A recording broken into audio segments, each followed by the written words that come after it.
लोग इस रात में इस छोटे से गांव में, जहां पर आने के लिए मेरे ख्याल से कुछ महीनों पहले तक सड़क भी नहीं होगी ठीक से। जी, ठीक से नहीं थी, बहुत संकीर्ण, बहुत संकीर्ण। लेकिन ये परंपरा अंतर्गत दरबार है, 3 पीढ़ियों से लग रहा है। दादाजी के समय भी यहाँ दिन रात मेला है। अच्छा। बागेश्वर धाम पर, और बागेश्वर बालाजी की कृपा से सबकी झोली भरती। बालाजी के दर्शन से, परिक्रमा से जिसकी जितनी आस्था, उसको उतना उलझनों में रास्ता। वाह, बहुत अच्छा लगा। बुंदेलखंड इसीलिए बुंदेलखंड साधना संपन्न कहा जाता, इसीलिए क्योंकि यहाँ पर ना एक अद्भुत एक ना एक चीज़ें समय समय पर होती ही रही, चाहे वो वेद व्यास जी हो, प्रहलाद जी का वो एरच गांव होली का महोत्सव का स्थान हो, दतिया की पीताम्बरा माता हो, राम राजा ओरछा हो, मैहर की शारदा माता हो, जटाशंकर भगवान की चर्चा हो, भीमकुंड की वो गहराई जिसका कभी पता नहीं चला। इसलिए हमेशा बहुत से लोग हमसे कहने लगते हैं कि आप बुंदेलखंड के लोग कितने विचित्र हैं। हमने कहा 100 दंडी एक बुंदेलखंडी। ये विनोद में है, दंडी मतलब महात्माओं के लिए नहीं, 100 डंडा वाले एक बुंदेलखंडी बराबर काम करता है। बिल्कुल बराबर काम करता है। और यहाँ पे कहते हैं ना, झांसी गले की फांसी, दतिया गले का हार, ललितपुर न छोड़ियो जब तक मिले उधार। इसके पीछे क्या है महाराज जी, बताइए, बचपन से सुन रहा हूँ मैं। जी, झांसी की महारानी जो है रानी लक्ष्मीबाई, उनकी वीरता के कारण हमारा भारत मातृत्व प्रधान देश है, जहाँ गाय माता है, गंगा माता है, जहाँ गायत्री माता है और जहाँ भारत भी माता है। और इस मातृभूमि मातृत्व प्रधान देश में एक वीरांगना ऐसी हुई जिसने पूरे दुनिया को हिला करके रख दिया था, अंग्रेजी हुकूमत को। और अंग्रेजी हुकूमत के गले की फांसी महारानी लक्ष्मी की बाई की वीरता बन गई थी। तो दतिया माता गले का हार इसलिए है क्योंकि माँ का श्रृंगार हार, और माँ का वरद हस्त जिसके ऊपर होता है वो कभी हारता ही नहीं है। चीनी सेना भी हार गई इस माँ की हार के कारण, दतिया की माँ की कृपा के कारण। तो वो रही बात ललितपुर की, तो ये सभी जिला बुंदेलखंड के दिव्य साधनाओं से संपन्न है। मैहर, आपको बताएं कि खजुराहो भी बुंदेलखंड। जी जी। शिल्पकला जो बहु प्रसिद्ध है और वर्ल्ड में टूरिस्ट प्लेस है खजुराहो, जहाँ शिवलिंग की अद्भुत महिमा, जहाँ मंदिरों में बाहर काम कला, अंदर रामलीला, और काम को त्याग कर, वासना को त्याग कर अंदर जाओ, तभी उपासना सफल होगी। इसका सूत्र हमारे खजुराहो से ही प्राप्त होता है। और इसीलिए हम लोग कई बार बुंदेलखंडी हम लोग गाते रहते हैं आपस में, जब बैठते हैं सब लोग तो हम लोग आपस में गाते रहते हैं। किसी ने एक गीत की रचना की थी, वो बड़ी दिव्य रचना है। ऐसी माटी ना भारत के खंड खंड में, जन्म दैयो विधाता बुंदेलखंड में, जन्म दैयो विधाता बुंदेलखंड में। ये ऐसी मिट्टी कहीं नहीं। यहाँ की जो खुशबू, रंगीन मिजाज, रंगीन मिजाज का मतलब वैसे रंगीन नहीं, यहाँ सब हिलमिल करके रहते हैं। यहाँ एकता है, यहाँ पर सौंदर्यता है, यहाँ की मिट्टी, पहाड़, तो ये यहाँ की जो भूमि है वो बड़ी अद्भुत भूमि है। आप उसके भक्त हैं जिसके बारे में कहा जाता है, अष्ट सिद्धि नौ निधि के दाता, असवर दीन जानकी माता। ये हनुमान चालीसा में लिखा हुआ है। और मैं आपसे जानना चाहता हूँ, क्या भगवान राम और हनुमान का प्रेम, इसके बारे में आप क्या कहेंगे? क्या उन्होंने कभी होली खेली है? बिल्कुल खेली है। हनुमान जी तो लंका में रावण के साथ भी होली खेल कर आए। अच्छा। हाँ, ये आप सुनकर के चौंक जाएंगे। होलिका के साथ में, होलिका जो अग्नि में जली है वो भी एक होली है। अभी आपने जब प्रारंभ किया था तब आपने बहुत अच्छा सूत्र पकड़ा था, स्मशान होली, मसान की होली। काशी में मसान की होली खेली गई है, और साधु मसान की होली खेलते ही इसलिए कि प्रहलाद बच गए, होलिका जल गई, तो उसी राख से साधु जो है चिता भस्म की राख से मसान की होली खेलते हैं, जैसे मसान की होली नाम। और हमारे हनुमान जी ने भी रावण के साथ तक होली खेली। रावण ने हनुमान जी की पूंछ में आग लगाई, हनुमान जी ने लंका जलाई, और हनुमान जी ने होली खेल के बता दिया होली है, बुरा ना मानो होली है। तो हनुमान जी ने तो रावण के साथ भी, और हनुमान जी की होली पर भगवान राम जी के साथ भी खेली। माता जानकी एक बार सिंदूर मस्तक पर लगा रही थी। हनुमान जी देख करके कहते हैं, माँ ये मस्तक पर किस प्रकार का आप सिंदूर लगाए हुए हैं? तब माँ कहती हैं कि इसको लगाने से स्वामी की आयु बढ़ती है। तब हनुमान जी स्वामी के प्रति बड़े नतमस्तक हैं, दास भाव में रहते हैं हमेशा।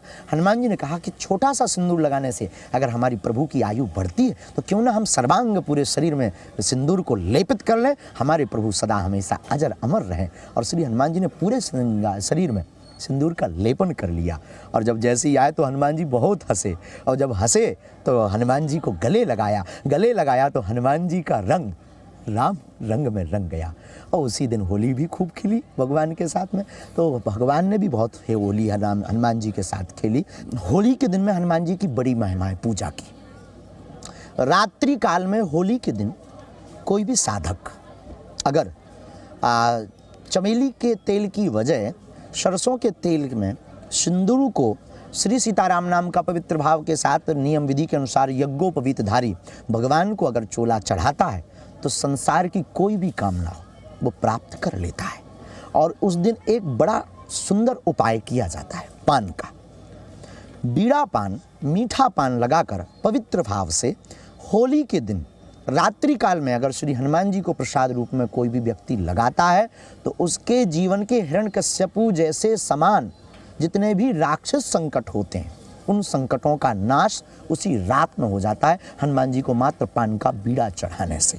और इसका उपाय बहुत से साधक होली के दिन करते हैं। जो हनुमान जी के साधक होते हैं, जो हनुमान जी के भक्त होते हैं, वो इस साधक को बहुत प्रयोग करते हैं क्योंकि होली की रात साधकों की रात होती है। साधक साधना साधता है होली की रात में। होली की रात में सकारात्मक ऊर्जा और नकारात्मक ऊर्जा दोनों का जो ज्वार होता है वो बहुत ऊंचे लेवल पर होता है। तो सकारात्मक वाले अपनी ऊर्जा को खींच लेते हैं, नकारात्मक वाले अपनी ऊर्जा को खींचते हैं। लेकिन हनुमान जी की कृपा को पाने के लिए होली की रात स्पेशल रात है। सीताराम नाम का कीर्तन करना, चोला चढ़ाना। हनुमान जी को तो वैसे हर रोज रंग लगता है, चोला का रंग हनुमान जी को, लेकिन उस रात को अगर चोला चढ़ाया जाए उस रात बहुत पावरफुल होता है होली की रात का चोला। अब लोग कहेंगे कि दीपक जो है वो कई सारे राजनीतिक सवाल पूछता है, लेकिन महाराज जी जिससे बात कर रहा है तो महाराज जी ने जो है उसको पूरा का पूरा पूजन की विधि बता दी है। साधक बता दिया महाराज जी एक शब्द जो है आपके आलोचक कभी कभी पकड़ लेते हैं जिसको बोलते हैं ठटरी के वो शायद लोग समझते नहीं है। ये ठटरी के का उदाहरण, क्योंकि इसको उपहास में बोला जाता है कई बार और कई बार इसका सीरियस अर्थ भी निकलता है, तो समझाइए ना ठटरी के क्या है? ये हमारी बुंदेलखंड की भावनात्मक शब्द है, भावनात्मक शब्द है ये बुंदेलखंड। हमारी माताएं जब अपने बालक से नाराज होती हैं तो कहते हैं अरे ठटरी के बरे नक्कटा सुधर जा। पर ठटरी का मतलब होता है सत्य बोध है, मतलब सत्य का बोध कराती है ठटरी। ठटरी है स्मशान की पर जाने के लिए जो शव को जिस लकड़ी के उस पर रखा जाता है वो है ठटरी, जिसको अर्थी भी कहते हैं। अर्थी भी कहते हैं, कई जगह पर अलग अलग नामों से उसको कहते हैं। तो अर्थी जो होती है उसे बुंदेलखंड में ठटरी कहते हैं। अच्छा, क्योंकि वो लकड़ियों से मिलकर के बनती है, उस पर शव को लिटाया जाता है। तो माताएं इस भावनात्मक शब्द को बोल करके बालक को अपना गुस्सा जाहिर कर, हम कई बार विनोद में बोलते हैं, कई बार हम आप जोश में भी बोलते हैं। तो बोलने का मतलब हमारा ध्येय ये नहीं कि किसी का अनिष्ट हो। ठटरी एक ऐसा शब्द है जो सत्य है। हमसे एक बार एक व्यक्ति ने पूछा कि आप पर्चा बनाते हो, ऐसा पर्चा बनाओ कि जो कभी कटे ना। हमने कहा वैसे आज तक हनुमान बागेश्वर बालाजी की कृपा से कटा नहीं, लेकिन तुम्हारे लिए हम स्पेशल बनाते हैं। तो पर्चा तुम्हारा होगा, पेन तुम्हारा होगा, लेख हमारा होगा। पर्चा बुलाए बहुत बड़े फिल्म स्टार